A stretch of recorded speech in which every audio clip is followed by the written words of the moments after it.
स्थापना की है, अब तक सर कितना लाभ मिल चुका है अपने दलित शोषित वंचितों को? आज जो नौजवानों में आप अपने महापुरुषों के प्रति जो विश्वास देख रहे हैं और जो बिना किसी स्वार्थ के भीम आर्मी काम करती है, जहाँ भी जुर्म जाति अन्य अत्याचार हो। देखो, मैं अभी आगरा से लौटा हूँ, मैं अभी आगरा से लौटते हुए एक गांव गया था, वहाँ भीम आर्मी की पाठशाला चल रही है। इस सरकार ने बाबा साहब का जो पहला मूल मंत्र शिक्षित बनो, उसको बहुत कुछ शिक्षा के आधार को कमजोर कर दिया। भीम आर्मी बड़े पैमाने पे शिक्षा के प्रचार प्रसार कर रही है, पढ़ने का काम करती है। उसके अलावा अंधविश्वास, पाखंडवाद जो इस देश को सबसे कमजोर हुआ, भाईचारा जो टूटा हुआ है जातिवाद की वजह से, तो जातिवाद को नष्ट कर भाईचारा बनाने का प्रयास भीम आर्मी करती है। बहनों की कमजोर जो है, जब आपने सुना होगा तो ये भी सुना होगा कि एक बहन जो पढ़ना चाहती है लेकिन पैसे के कारण नहीं पढ़ पा रही है, तो उसकी जिम्मेदारी भी एक तत्काल जो है ना आजाद समाज पार्टी भीम आर्मी के लोगों ने ली। तो हमारा जो काम है, जो काम सरकार करना चाहिए, वो भीम आर्मी करना है। अब हमारा प्रयास है कि अब भीम आर्मी के लोगों को सरकार बना दे।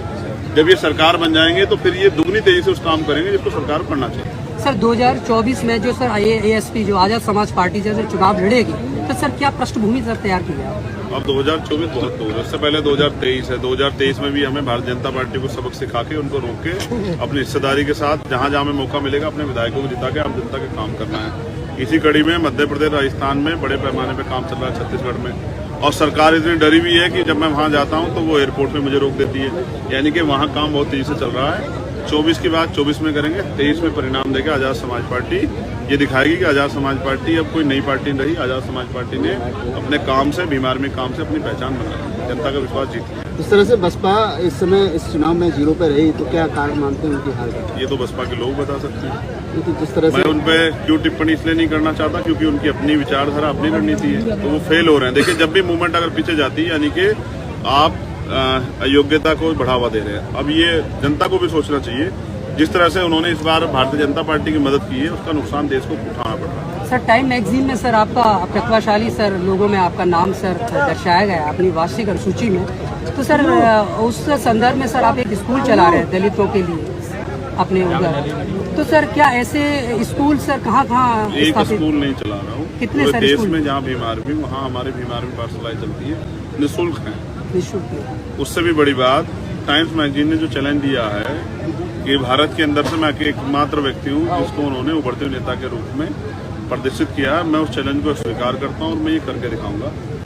भारत में जो आज गैर बराबरी, अन्य अत्याचार, अंधविश्वास, पाखंडवाद, जुर्म जाति, जो ये बटा हुआ जो भारत है, इसको एकजुट करने का काम जो है ना, वो आजाद समाज पार्टी के बैनर से, भीम आर्मी के बैनर से हम लोग करके दिखाएंगे। सर मंच से अभी आपने सर इस तरीके का आह्वान किया कि हम एक उत्तेजक और जोशीला प्रदर्शन करेंगे अगर सरकार की नीतियाँ दलित विरोधी हुई तो?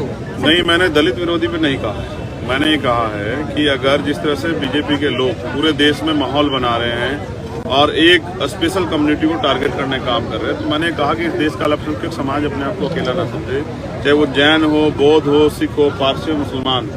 अगर किसी को भी सताया जाएगा, गैर कॉन्स्टिट्यूशनल कुछ काम होगा संविधान के विरुद्ध में, तो भीम आर्मी, आजाद समाज पार्टी फिर उन शोषितों के पक्ष में खड़ा होकर उनको न्याय दिलाने का काम करेगी। यही हमारे महापुरुषों ने सिखाया। ये देश हमारा है, अगर इसमें कोई बांटने काम करेगा, किसी को सताने काम करेगा, तो भीम आर्मी चुप नहीं रहेगी।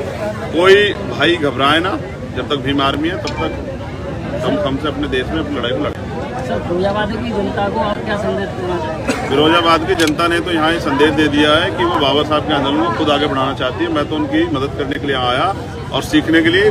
बड़े पैमाने पर हमारी बहनें माता यहाँ थी। आज मुझे विश्वास है कि जब इस देश की आधी आबादी महिलाएं इस आंदोलन जुड़ेंगी तभी आंदोलन सफल होगा। धन्यवाद।